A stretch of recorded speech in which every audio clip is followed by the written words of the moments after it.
तो दोस्तों पूरा कागज़ की एक और वीडियो में आप सभी का स्वागत है। आज हम एमपीएसआई मेंस की पेपर 2 का पार्ट ए जिसमें कि हमारा इंटरनल सिक्योरिटी है, उसका बहुत ही इम्पोर्टेंट टॉपिक यहाँ पर कंप्लीट करने वाले हैं। आप सभी को पता होगा कि अगर आपने सिलेबस देखा है, उस पर मैंने बहुत सारी वीडियोज़ बना चुका हूँ मैं एमपीएसआई मेंस के सिलेबस के बारे में, वो आप जाकर देखिए। उसमें एक टॉपिक है आपका कि आंतरिक सुरक्षा में राज्य एवं यहाँ पर राज्य के पहले विदेशी लिखा होगा वहाँ पे, विदेशी राज्य एवं गैर राज्य कारक। तो इस वीडियो में हम ये टॉपिक बहुत ही अच्छे से पूरा कंप्लीट करने वाले हैं। इससे पहले इंटरनल सिक्योरिटी पर ऑलरेडी एक क्लास मैंने अपलोड कर दी है। अगर वो आपने नहीं देखी है, तो उसमें आपको मैंने बताया है कि आंतरिक सुरक्षा क्या है, भारत में आंतरिक सुरक्षा पर कौन-कौन से प्रमुख खतरे हमेशा बने रहते हैं। साथ में मैंने वहाँ पर 20 एमसीक्यू क्वेश्चन्स भी कंप्लीट कराए हैं। यहाँ पर मैं आपको कुल मिला के अगर मैं बोलूँ तो 40 एमसीक्यू मैंने यहाँ पर आपके लिए डाले हुए हैं, जिससे आपको एक जनरल समझ बन जाएगी कि जो राज्य और गैर राज्य कारक है, इससे किस प्रकार की और किस लेवल की क्वेश्चन आपकी एमपीएसआई मेंस में बनने वाले हैं। अब देखिए, यहाँ पर ऑलरेडी मैंने इंटरनल सिक्योरिटी पर आप सभी को मेरे टेलीग्राम चैनल पर एक बुक की पीडीएफ मैंने लगभग अभी 4 या 5 पीडीएफ मैंने शेयर की हैं, जिसमें पूरा का पूरा सिलेबस मैं टॉपिक के हिसाब से मैंने वो पीडीएफ आपको प्रोवाइड कर दी है। लेकिन वहाँ पर क्या है, वो जो बुक है वो यूपीएससी मेंस के लिए बहुत ही अच्छी बुक मानी जाती है। यूपीएससी मेंस में इंटरनल सिक्योरिटी के लिए बहुत ही बेस्ट बुक वो वाली मानी जाती है।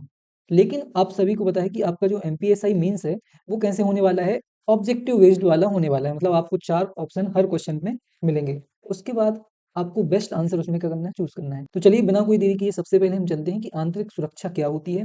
ये तो आपको मैं बता चुका हूँ, तो यहाँ पर हम देखेंगे कि राज्य और गैर राज्य कारक क्या होते हैं, इनकी परिभाषाएँ क्या हैं और ये किसी भी देश के आंतरिक सुरक्षा को कैसे प्रभावित करते हैं। तो चलिए बिना कोई देरी किए सबसे पहले परिभाषाएँ और अंतर देखेंगे हम। तो यहाँ पर सुरक्षा को चुनौती देने वाले प्रमुख 2 जो चुनौतियाँ होती हैं वो दी जाती हैं किसी भी देश को। एक होता है राज्य कारक और दूसरा होता है गैर राज्य कारक। अब इन लोगों को आप सभी जानते हैं, मतलब आप भी जानते हैं, लेकिन ये टेक्निकल शब्द हैं। ये दोनों वर्ड कैसे हैं, टेक्निकल हैं। लेकिन अगर मैं बोलूँ, अगर इनका एग्ज़ाम्पल दूँ तो आप सभी ने इनके बारे में सुना होगा। अगर आपने आईएसआई के बारे में सुना है, आईएसआई एक राज्य कारक है। राज्य कारक का मतलब होता है स्टेट एक्टर्स। स्टेट जब भी शब्द आता है तो उसका मतलब होता है किसी भी देश की सरकार, किसी भी देश की सरकार। यहाँ पर राज्य का मतलब मध्य प्रदेश, यूपी, उत्तर प्रदेश ऐसा नहीं है। यहाँ पर राज्य का मतलब क्या है, कोई देश की सरकार है, ठीक है। तो इनके किसी भी देश, अब देखिए परिभाषा पढ़िए पहले। वे कारक जो किसी देश की सरकार, सेना या खुफिया एजेंसियों का प्रतिनिधित्व करते हैं। तो ये क्या है, मतलब आईएसआई क्या है, एक सरकार के अंतर्गत काम करने वाली एक एजेंसी है या फिर खुफिया एजेंसी है, जो कि क्या करती है, किसी भी अन्य देश में, किसी भी शत्रु देश में या फिर किसी भी पड़ोसी देश में आतंकवाद फैलाने का काम करती है, आतंकवाद फैलाने का काम करती है। तो ये होते हैं स्टेट कारक या फिर राज्य कारक।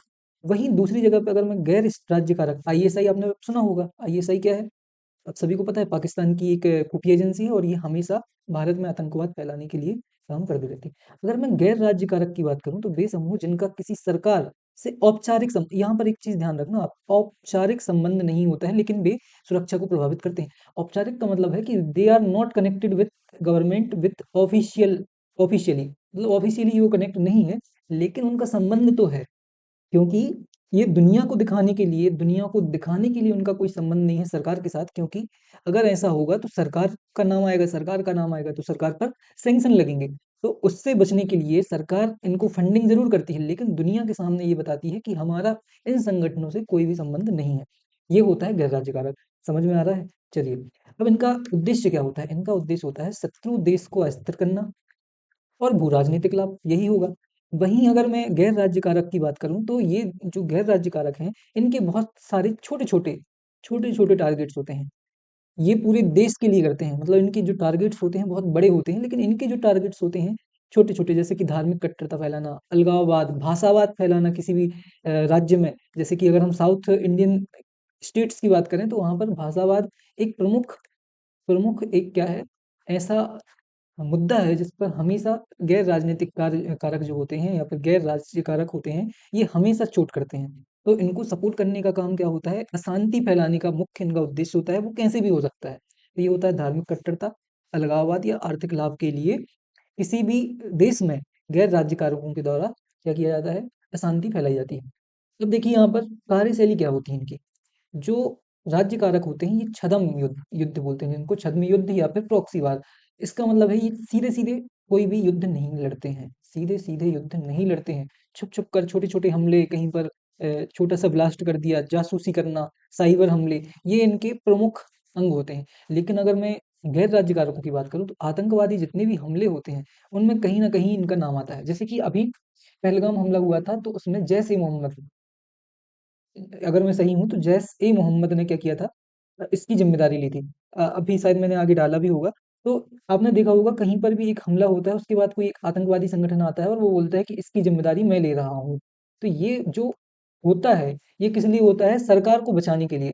गवर्नमेंट को बचाने के लिए ये आतंकवादी समूह हैं, ये पूरा ज़िम्मा अपने ऊपर ले लेते हैं। इससे इनको ये फ़ायदा होता है कि सरकार को मिल जाती है क्लीन चिट। जैसे अगर जैश-ए-मोहम्मद की बात करूँ तो ये पाकिस्तान द्वारा समर्थित है।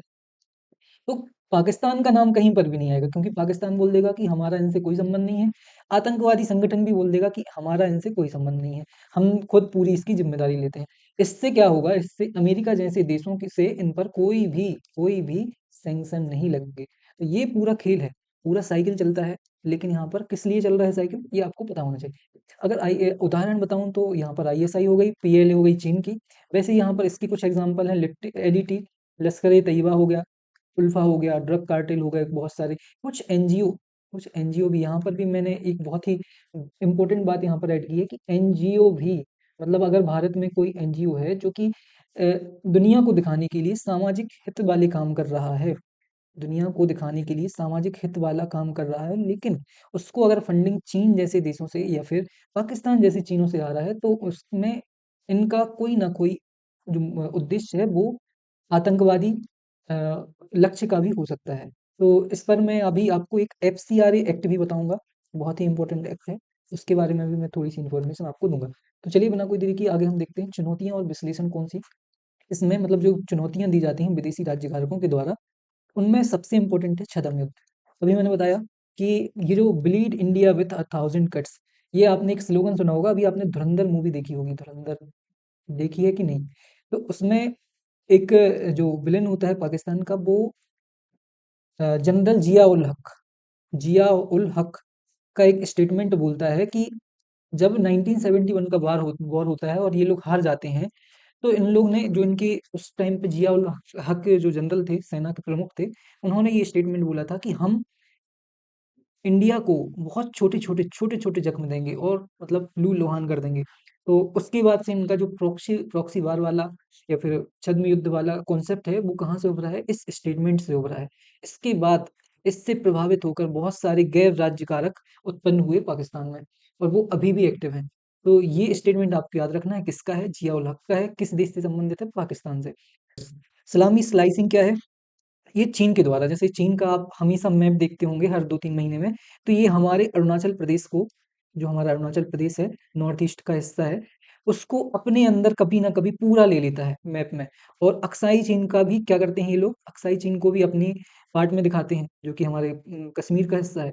वैसे ये लोग सिक्किम में भी अपनी मैप में सिक्किम का हिस्सा भी क्या कर लेते हैं, अपनी मैप में दिखाते हैं। तो इनका जो सलामी स्लाइसिंग है, ये क्या करते हैं, सीमा को धीरे-धीरे, धीरे-धीरे हड़पते हैं। कभी 1 किलोमीटर तक अंदर आ गए, फिर कभी 2 किलोमीटर तक अंदर आ गए। ऐसे करके क्या करते हैं, पूरे ज़मीन को हड़पने की कोशिश करते रहते हैं। तो इसको बोलते हैं सलामी स्लाइसिंग, ये आपको याद रखना है। साइबर युद्ध क्या है, पता ही है आपको, इसके बारे में बहुत डिटेल से हम आगे बात करेंगे, लेकिन अभी केवल काम की बात। तो ये तो बात हो गई, ये तीनों एग्ज़ाम्पल हो गए विदेशी राज्य कारक के। यहाँ पर विदेशी राज्य कारक छद्म युद्ध, सलामी स्लाइसिंग और साइबर युद्ध। अगर मैं गैर राज्य कारक की बात करूँ तो इसके लिए आतंकवाद और विद्रोही समूह, जैसे कि पूर्वोत्तर में बहुत सारे विद्रोही ग्रुप हैं जो कि स्टूडेंट यूनियन से भी संबंधित हैं। कुछ, अगर आपने पता होगा, अभी मणिपुर बहुत ही ज़्यादा हिंसा से प्रभावित था, तो उस टाइम पे कुछ ऐसी जो स्टेट एक्टर्स हैं वो भी एक्टिव थे उस टाइम पे। तो ये सब चीज़ें नॉर्थ ईस्ट में चलती रहती हैं। अगर हम जम्मू कश्मीर में बात करें तो लश्कर-ए-तैयबा, जैश-ए-मोहम्मद, ये क्या करते हैं, नॉन राज्य कारक होते हैं, लेकिन इनको राज्य प्रायोजित भी कह सकते हैं हम, क्योंकि इनको कहीं न कहीं तो फंडिंग मिलती होगी पाकिस्तान से, है ना? तो ये बात हो गई कि गैर राज्य कारक कैसे प्रभावित करते हैं। आर्थिक युद्ध, पता है आपको, फेक करेंसी फैलाना, विदेशी फंडिंग वाले एनजीओ, मैंने अभी बताया आपको कि बहुत सारे एनजीओ ऐसे होते हैं जिनको फंडिंग मिलती है पाकिस्तान या फिर चीन जैसे देशों से। जब इनको फंडिंग मिलती है तो ये क्या करते हैं, उस फंडिंग का गलत उपयोग करते हैं। दुनिया के सामने बहुत ही सामाजिक कार्य करते हैं, लेकिन पीछे छुपे हुए ऐसे कार्य में भी संलिप्त रहते हैं जो कि देश के खिलाफ होते हैं। कुछ महत्वपूर्ण शब्दावलियाँ यहाँ पर मैंने आपको दी हैं। एसिमेट्रिकल वॉरफेयर, जब छोटा आतंकवादी समूह बड़े देश की सेना में छिपकर लड़ता है। तो ये बहुत ही इम्पोर्टेंट कुछ ऐसी शब्दावलियाँ हैं, यहाँ से भी आपको एमपीएसआई मेंस में क्वेश्चन बन सकते हैं। तो परिभाषाएँ आपको बहुत अच्छे से याद रखनी है। स्लीपर सेल के बारे में आप बचपन से पढ़ते होंगे। स्लीपर सेल क्या होते हैं? जैसे कोई भी व्यक्ति आपके बीच में ही रह रहा है, वो पेपर फेंकने वाला हो सकता है आपके मोहल्ले में, या फिर वो सब्जी बेचने वाला हो सकता है, वो हो सकता है कोई कटिंग करने वाला नाई, कोई भी हो सकता है। तो ये होते हैं स्लीपर सेल जो आपके बीच में रहते हैं। बीच में रहते हुए, आपसे घुल-मिल कर रहते हुए सही मौके पर क्या करते हैं? हमला करते हैं या फिर देश को नुकसान पहुँचाने का काम करते हैं। हाइब्रिड वॉरफेयर आप सभी को पता होना चाहिए। पारंपरिक युद्ध प्लस साइबर हमले, फेक न्यूज़, मतलब जितनी भी नए प्रकार की चीज़ें हैं, उनको ऐड कर देना किसमें? पारंपरिक युद्ध में। तो ये होता है हमारा हाइब्रिड। तो अगर ओजीडब्ल्यू की बात करूँ, ओवरग्राउंड वर्कर्स, तो वे लोग जो आतंकवादियों को लॉजिस्टिक, मतलब जैसे अगर मैं जम्मू कश्मीर की बात करूँ, तो आप सभी को पता होगा कि यहाँ पर कुछ ना कुछ जो वहाँ के लोकल्स हैं, वो सपोर्ट करते हैं किनको? आतंकवादी आतंकवादी संगठनों या फिर आतंकवादियों को। तो ये जो इनकी लोकल्स का जो सपोर्ट है, इनको बोलते हैं ऑन ग्राउंड वर्कर्स, ठीक है? चलते हैं आगे। यहाँ पर मैंने भारत में कुछ प्रमुख आतंकवादी हमलों को मेंशन किया है, जिनके बारे में आपको थोड़ा बहुत पता होना चाहिए। 1993 में मुंबई बम धमाके हुए थे, सीरियल ब्लास्ट भी बोलते हैं इनको। ये सीरियल ब्लास्ट जो हुए थे, इसमें मुख्य आरोपी कौन था? ये दाऊद इब्राहिम था, और ये फिर बाद में भारत से भाग गया और अभी भी ये पाकिस्तान में है। और पाकिस्तान में बहुत सारे लोगों को फंडिंग करके ये लोग अभी भी भारत में कभी ना कभी क्या करते हैं? आतंकवादी हमले करवाने में इनका हाथ रहता है, इसका, दाऊद इब्राहिम का। अगर हम संसद की बात करें, तो संसद में 2001 में हमले हुए थे। ये भी किसका? गैर राज्य कारक का ही उदाहरण था, गैर राज्य कारक का ही उदाहरण था, क्योंकि जो इसमें संलिप्त संगठन था, उसने बाद में क्या बोला था कि हम पाकिस्तान से संबंध नहीं रखते हैं। तो ये इसलिए है। इसके बाद में ऑपरेशन पराक्रम चलाया गया था। 2008 में 26/11 हमला हुआ, ये भी गैर राज्य कारक का उदाहरण है। आज भी आज भी पाकिस्तान बोलता है कि इसमें इनका हाथ नहीं था, लेकिन हम सभी को पता है कि गैर राज्य कारक से प्रभावित हो सकते हैं। मैंने अभी बताया कि इनको दुनिया को दिखाने के लिए वो होता है कि हम गैर राज्य कारक हैं, हम किसी भी राज्य से संबंधित नहीं हैं, किसी भी देश से संबंधित नहीं हैं, लेकिन असल में ये क्या होते हैं? दूसरे देशों से ही प्रभावित होते हैं।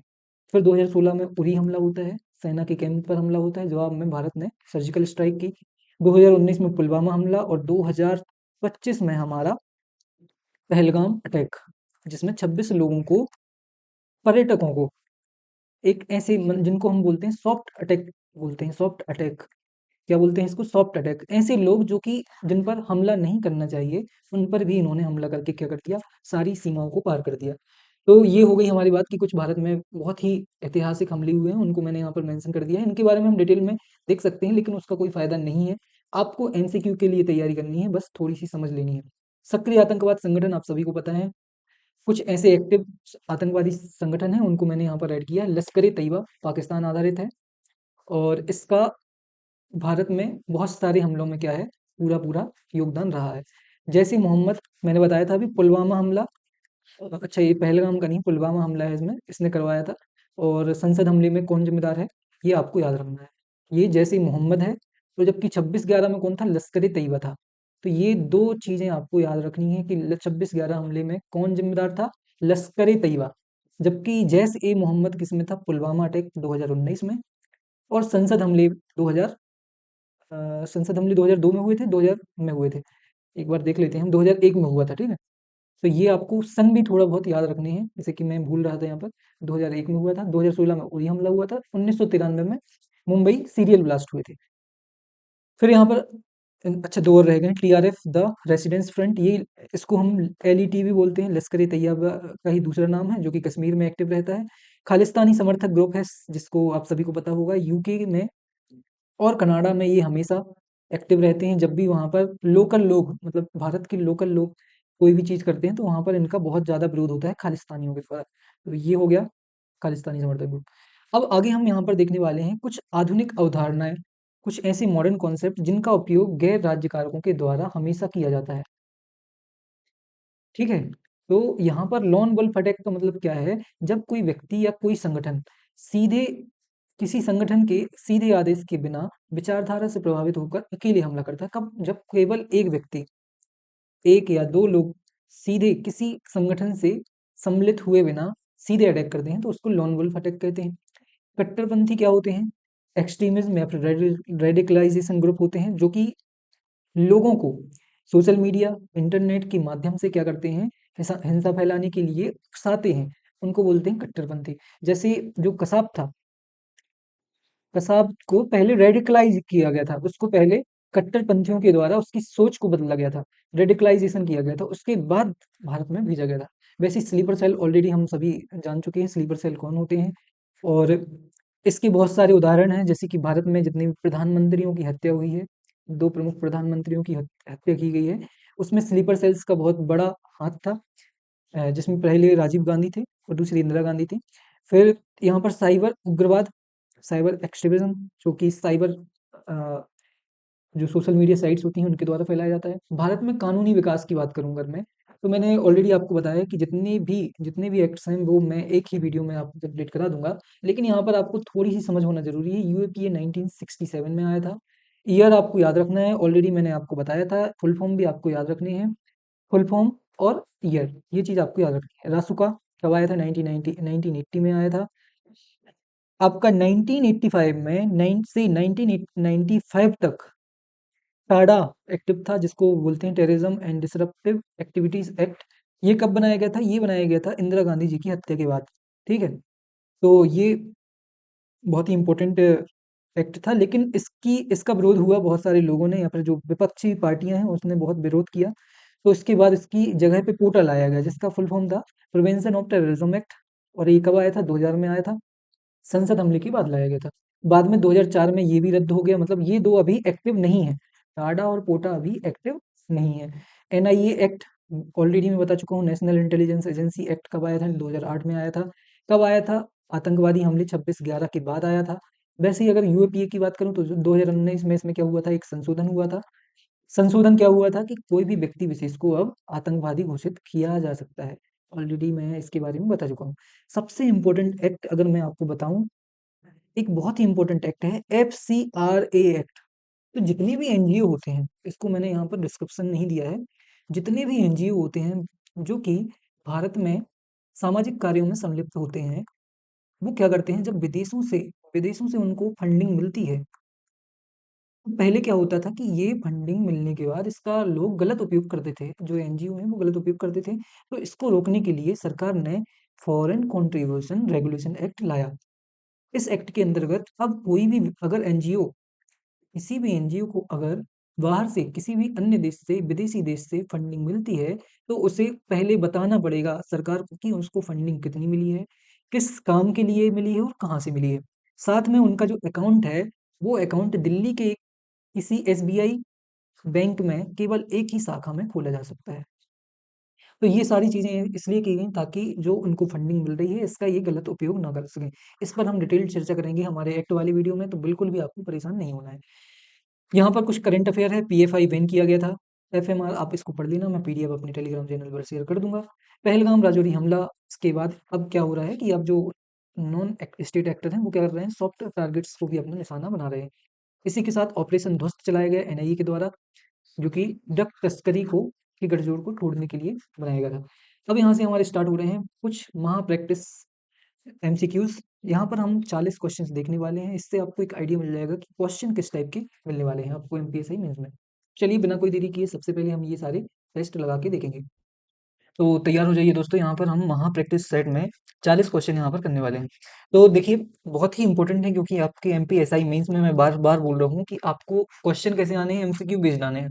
तो यहाँ पर जितने ज़्यादा एमसीक्यूज आप कंप्लीट करोगे, उतना ज़्यादा फायदा आपको होने वाला है।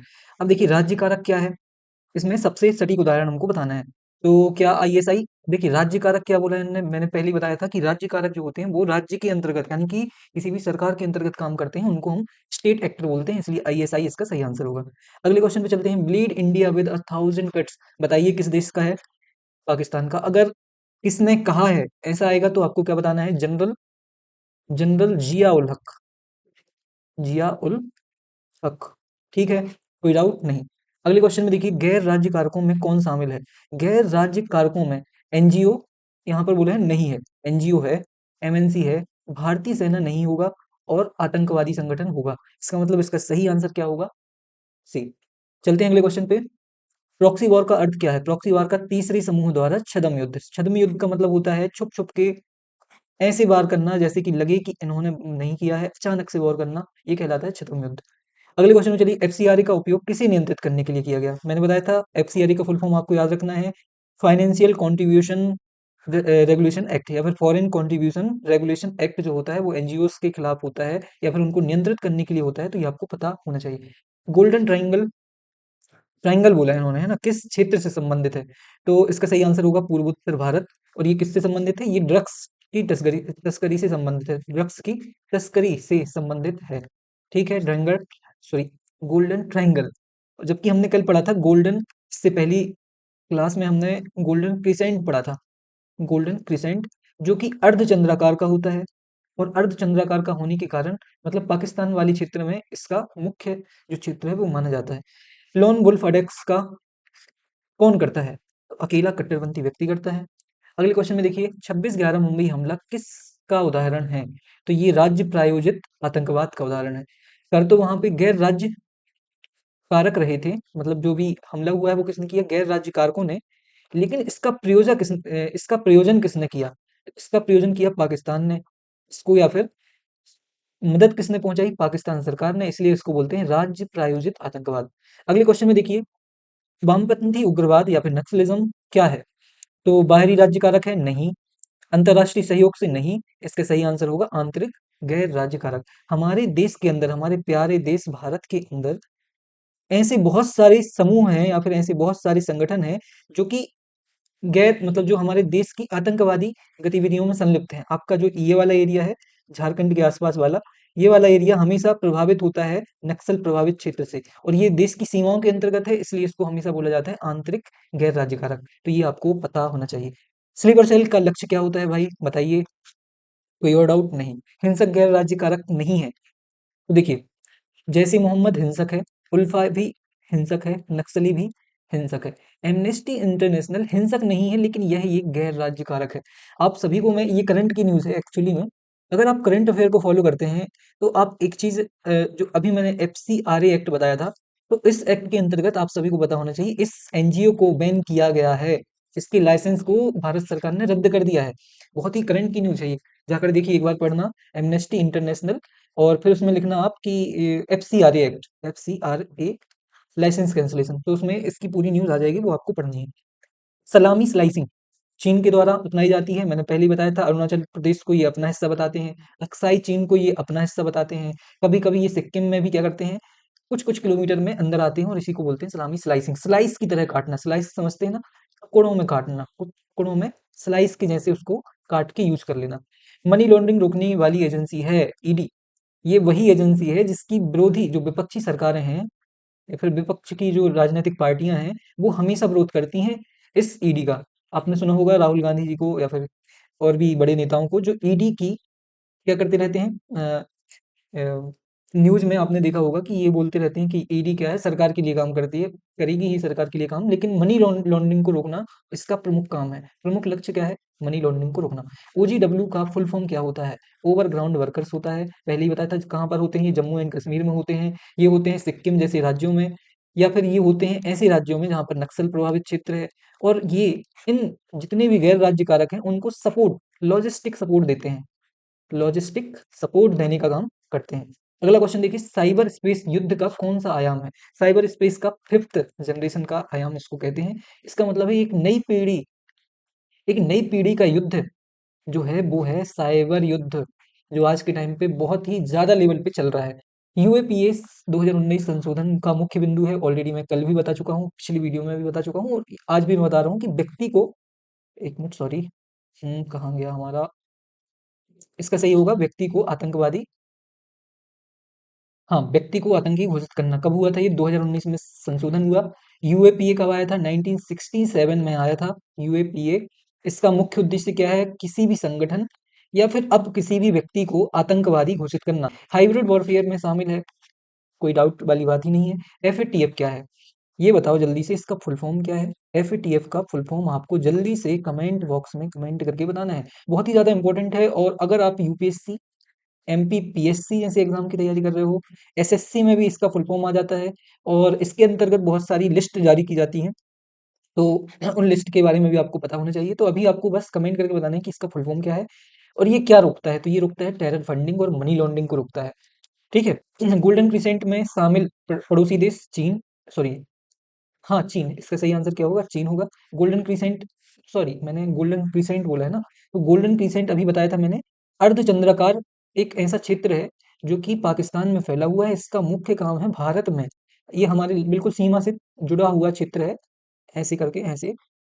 और इसका मुख्य काम है क्या है? भारत में तस्करी को बढ़ावा देना, मतलब तस्करों के लिए ये बहुत ही बड़ा इंपॉर्टेंट क्षेत्र है। तो इसका सही आंसर चीन नहीं होगा, पाकिस्तान होगा। डार्क नेट का उपयोग होता है किसके लिए? होता है अवैध हथियारों और ड्रग्स हेतु।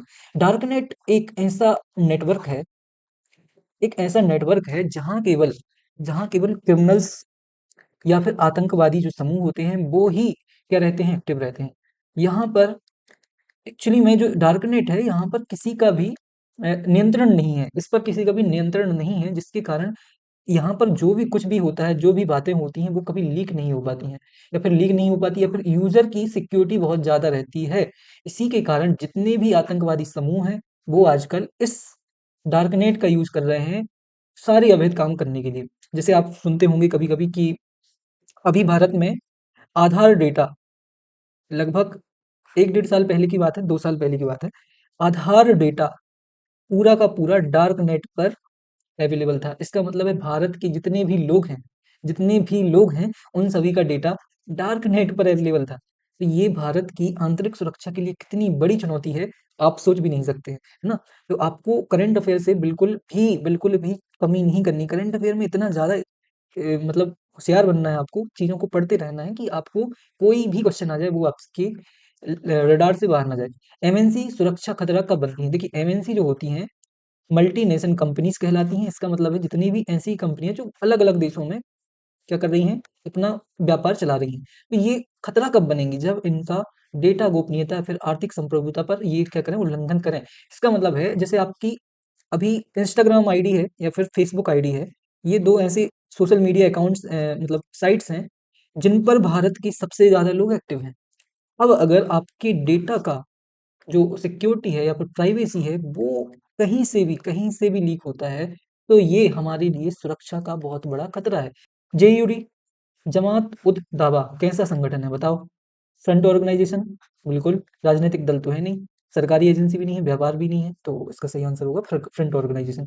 फ्रंट ऑर्गेनाइजेशन किसका? टेरर का। ठीक है, चलिए अगले क्वेश्चन पे। म्यांमार सीमा से उग्रवाद कैसी चुनौती है? उग्रवाद कैसी चुनौती है? तो सीमा पार होगी, आंतरिक तो हो नहीं सकती है, आर्थिक भी नहीं हो सकती, कूटनीतिक भी नहीं, तो इसका सही आंसर होगा सी। रेड कॉर्नर नोटिस कौन जारी करता है? रेड कॉर्नर नोटिस, तो मैं आपको बता दूं इंटरपोल के द्वारा ये जारी किया जाता है, बहुत ही इंपॉर्टेंट नोटिस है। कॉग्निटिव वॉरफेयर का मैं सामान्य अगर भाषा में आपको मतलब बताऊं तो एक ऐसा वॉरफेयर जो सीधा सीधा ना लड़ा जाए, मतलब मिसाइल से होता है सीधा वार, गोलीबारी से होता है, बम से होता है, ये होते हैं पारंपरिक वॉरफेयर। लेकिन कॉग्निटिव का मतलब होता है एक ऐसा वॉरफेयर जो सीधा सीधा ना हो लेकिन चोट उससे भी गहरी करे। अगर हमें पाकिस्तान को हराना है आज के टाइम पर, तो पाकिस्तान को हराने के लिए हमें न्यूक्लियर बॉम्ब बॉम्ब की जरूरत नहीं है। आज के टाइम पे हमें जरूरत है फेक न्यूज़ेस की, प्रोपेगेंडा की। हाँ, हम भी करते हैं ऐसा। तो हमने पाकिस्तान को घुटनों पे ला दिया है आर्थिक मामले में। ये कितनी बड़ी जीत है हमारी, क्योंकि हमने उसको अलग-अलग जितने भी यूनाइटेड नेशंस, एफएटीएफ है, जितने भी अंतर्राष्ट्रीय मंच है, उस पे हमने इसको घुटनों पे लाने की कोशिश की है। इनकी जीडीपी बहुत ज़्यादा आप सभी को पता होगा क्या कहाँ पर पहुँच गई है। इनकी इन्फ्लेशन रेट आपको पता होगा कि कितना आगे पहुँच गया है। तो इन सब चीज़ों में हम भी इन चीज़ों का यूज़ करते हैं। तो यहाँ पर फेक न्यूज़ और प्रोपेगेंडा किसका? कॉग्निटिव वॉरफेयर का एक महत्वपूर्ण अंग है। अगले क्वेश्चन में देखिए, आंतरिक सुरक्षा का सबसे बड़ा खतरा नक्सलवाद को किसने कहा? तो ये कहा है मनमोहन सिंह ने। यहाँ पर सीपीईसी भारत के लिए किस प्रकार की चिंता है? तो देखिए संप्रभुता उल्लंघन के लिए, ठीक है, आर्थिक लाभ नहीं, संस्कृति नहीं। यहाँ पर हम नेगेटिव को अलग कर रहे हैं, मतलब जो नेगेटिव है यही वाला है, बाकी सब पॉजिटिव है। इंटरनेट द्वारा कट्टरपंथ फैलाना कैसा कारक है? तो यहाँ पर इसका सही आंसर क्या होगा? तकनीकी तकनीकी गैर राज्य, क्या होगा? तकनीकी गैर राज्य, तकनीकी गैर राज्य होता है, इसका मतलब होता है कि टेक्नोलॉजी का भी यूज़ कर रहे हैं ये लोग, टेक्नोलॉजी का भी यूज़ कर रहे हैं, प्लस इनका जो काम है, गैर राज्य का काम क्या होता है? अशांति फैलाना, तो वो भी कर रहा है। अब बस इतना अंतर है कि टेक्नोलॉजी का यूज़ कर रहा है, तो इसका सही आंसर होगा बी। एनएसए का पद कब बना था? NSA, national security adviser, NSA इसका पद जो बना था ये 1998 में बना था। आपको कमेंट करके बताना है कि वर्तमान में भारत के एनएसए कौन है? कमेंट करके बताइए जल्दी से, बिल्कुल भी टाइम नहीं है आपके पास।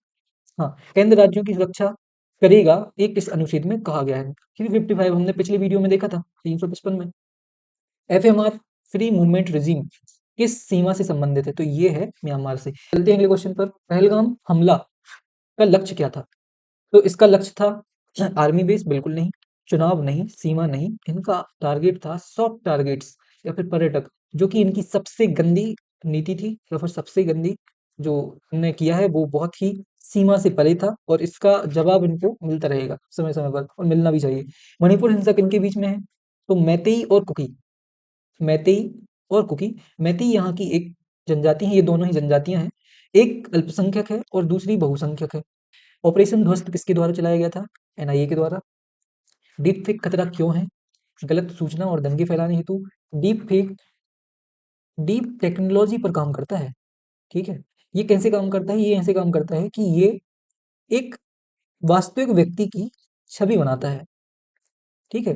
और ये छवि तब तक उसको सुधारता है जब तक कि ये बिल्कुल किसी के जैसे नहीं दिखने लगे, और यही कहलाती है डीप फेक।